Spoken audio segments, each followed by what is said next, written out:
las prohibiciones, los controles, la asfixia y sobre todo creo que lo que más se percibe es una apatía generalizada, un sentimiento que el país no nos pertenece, que hace que los cubanos estemos prácticamente paralizados ante lo que ocurre y esperando. ¿Por qué, por ejemplo, sobre todo los jóvenes no se reúnen cientos de miles pidiendo pacíficamente nada más que libertad?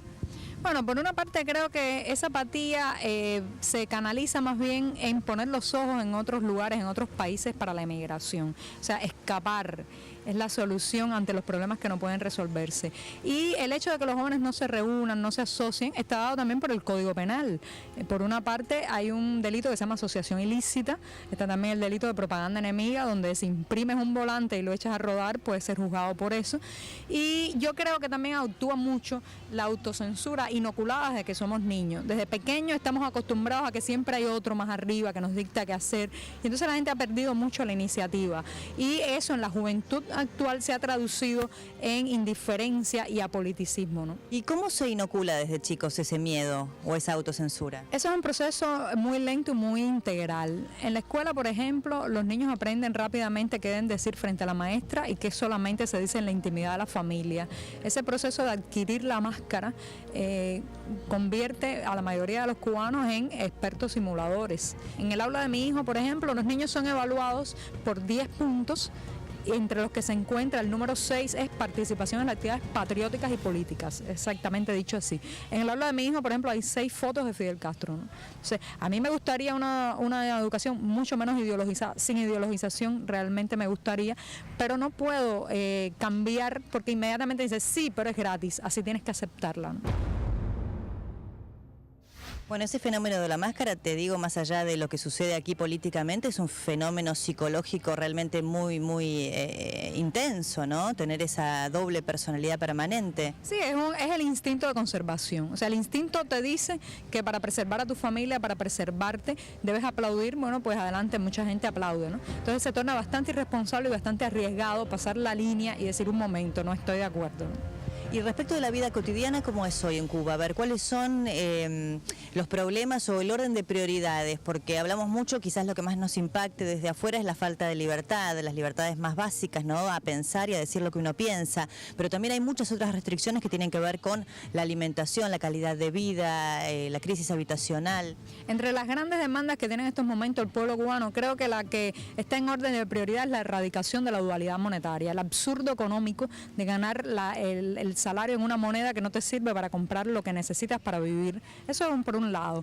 Por otro, creo que las libertades económicas, el deseo que tiene la gente de este país, que son además gente muy creativa, gente talentosa, de crear pequeñas y medianas empresas, cafeterías, bares, restaurantes, hostales, donde puedan desarrollar toda esa inventiva tan cubana, ¿no?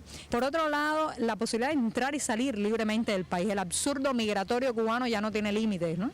Y la gente quiere poderse reunir con su familia a ambos lados del estrecho de la Florida sin tantos controles, sin tantas limitaciones. Por otro lado, creo que también está el tema de las libertades ciudadanas, que es en el plano personal lo que más me afecta. Y todo está marcado por eso, por la falta de derechos en general de expresión y de la posibilidad del ciudadano de decidir cosas de la vida política, social y económica de su país.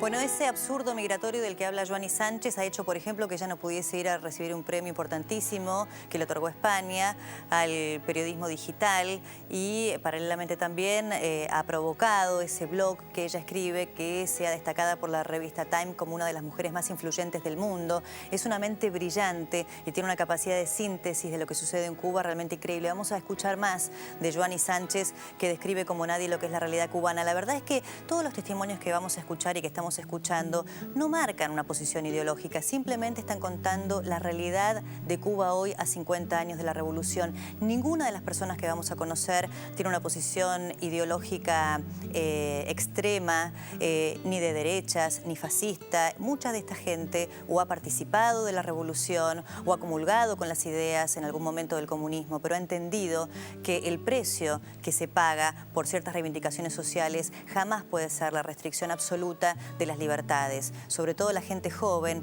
que no ha visto los beneficios que la revolución intentó prometer. Vamos a conocer ahora a otras mujeres que luchan y mucho por la libertad de los presos políticos. Son las Damas de Blanco.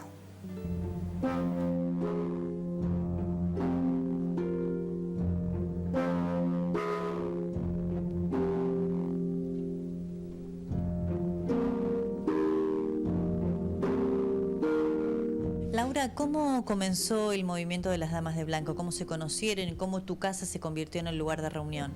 Bueno, normalmente nos conocimos en el cuartel general de la Seguridad del Estado, conocido como Villa Marista. Allí íbamos todas las semanas porque nuestros familiares, esposos, hijos o hermanos estaban detenidos.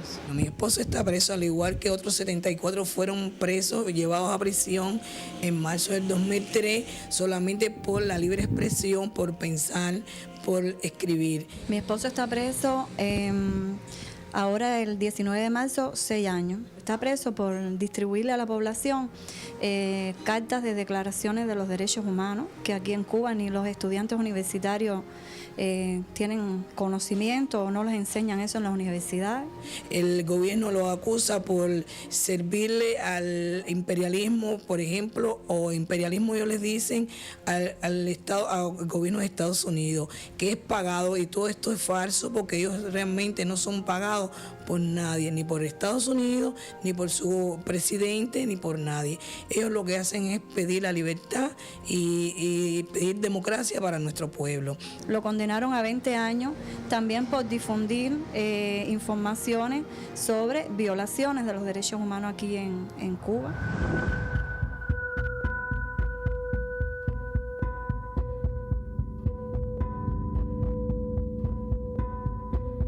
Somos mujeres que pedimos solamente la libertad de nuestros familiares, amamos la familia y tenemos fe ante todo. Decidimos salir a las calles a pedir su libertad y lo hacemos domingo tras domingo por la calle, por la Quinta Avenida, que es una avenida muy céntrica y es donde se encuentra la iglesia de Santa Rita. ¿Hace cuánto que está preso Héctor, tu marido? ¿Y a cuántos años fue condenado en todo caso? Mi esposo tenía 60 años cuando lo condenaron y fue condenado a 20 años. Si sumamos esos 60 más 20 son 80 años. Por lo tanto, yo digo que esos años, esos 20 es algo virtual. La realidad es que mi esposo está condenado a cadena perpetua y por eso hemos decidido y estamos dispuestas a dar hasta nuestras vidas, si fuera necesario, en busca de la libertad de estos hombres.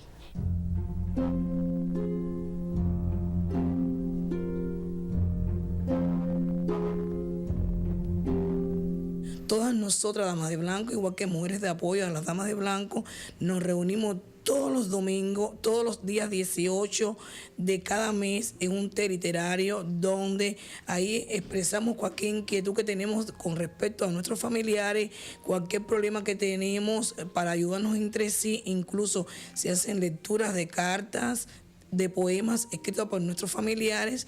En fin, no es la casa de Laura Pollán, es la casa de todas las Damas de Blanco. Este libro que escribió su esposo tiene una dedicatoria manuscrita por él desde prisión, pero desde septiembre de 2007 para la presidenta argentina. ¿Por qué? Porque desde hace 2 años ella había planteado que vendría a Cuba y él lo dedicó para que, si se reunía con nosotros, pudiéramos entregárselo personalmente. Es un libro testimonio donde habla cómo son tratados los presos en las cárceles cubanas.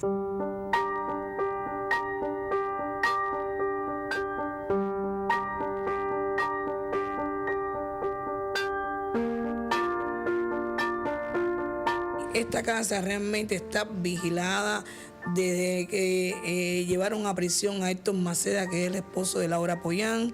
Está vigilada y después que empezamos a reunirnos aquí, las mujeres en los té literarios, la seguridad del Estado no deja de vigilar esta casa. La seguridad del Estado o policía política, cuando vio que nos unimos, que ya no eran 5, 6 o 7 mujeres, comenzó a visitarnos a todas.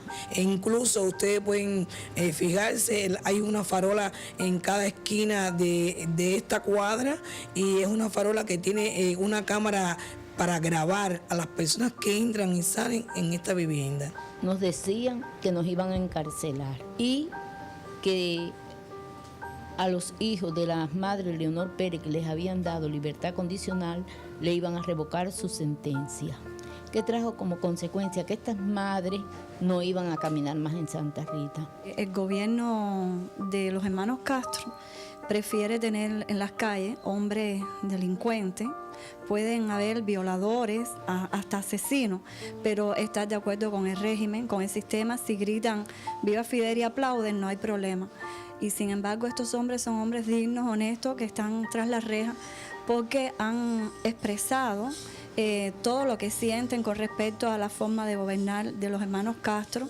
Vestimos de blanco completo como símbolo de la paz, de la pureza, de la inocencia de estos hombres, porque ellos no son asesinos, no son violadores, son sencillamente hombres que aman a la patria, que quieren la libertad, quieren un futuro mejor para nuestros hijos y las próximas generaciones. Por lo tanto, nosotras no podemos dejar que este gobierno callara sus voces.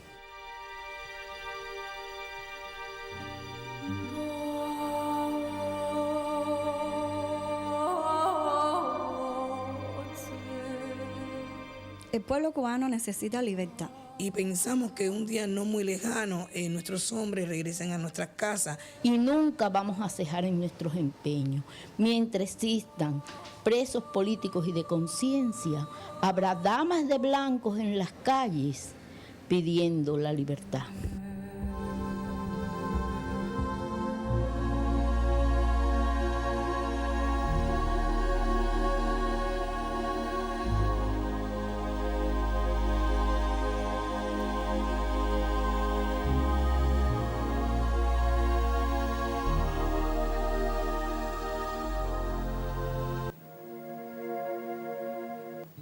Mucho se ha dicho de las damas de blanco respecto de posiciones ideológicas, políticas. Yo les puedo asegurar que después de haber conocido a Laura, a Berta, a Alejandrina, de haber podido ver la tristeza en esas miradas, la melancolía en las palabras, el modo en el que describen, la manera en que han tenido que ser separadas, en este caso de sus esposos, de sus hermanos, de sus hijos, no son mujeres ni politizadas ni que tengan posiciones tomadas. Son mujeres que simplemente quieren poder vivir en familia y en libertad. Y la verdad que eso es hoy la lucha de las damas de blanco, nada más que eso. Y es cierto lo que han dicho respecto de esa casa de Neptuno 963, la casa de Laura Pollán, que es la casa de las damas de blanco. Hay un domo de seguridad que Diego Barbato, el camarógrafo de C5N, mostró en la farola que está en la esquina. Y de hecho esa casa está vigilada permanentemente. Todo el que entra y sale es registrado, lo mismo que este equipo periodístico que fue allí o cualquiera de los que visite a las damas de blanco. En esas condiciones se vive hoy en Cuba, con una restricción absoluta de las libertades individuales. Vamos a conocer también a los disidentes. Por ejemplo, Vladimiro Roca tampoco tiene una posición extrema contraria a lo que puede ser el socialismo o en sus albores el comunismo. De hecho, es el hijo de un famoso dirigente, un cuadro político importantísimo del Partido Comunista, Blas Roca, y también nos cuenta qué es lo que pretende para el futuro de Cuba y qué modelos, en todo caso, podrían abrirse cuando Cuba deje atrás el régimen comunista que han propuesto los hermanos Castro. Eso tras la pausa.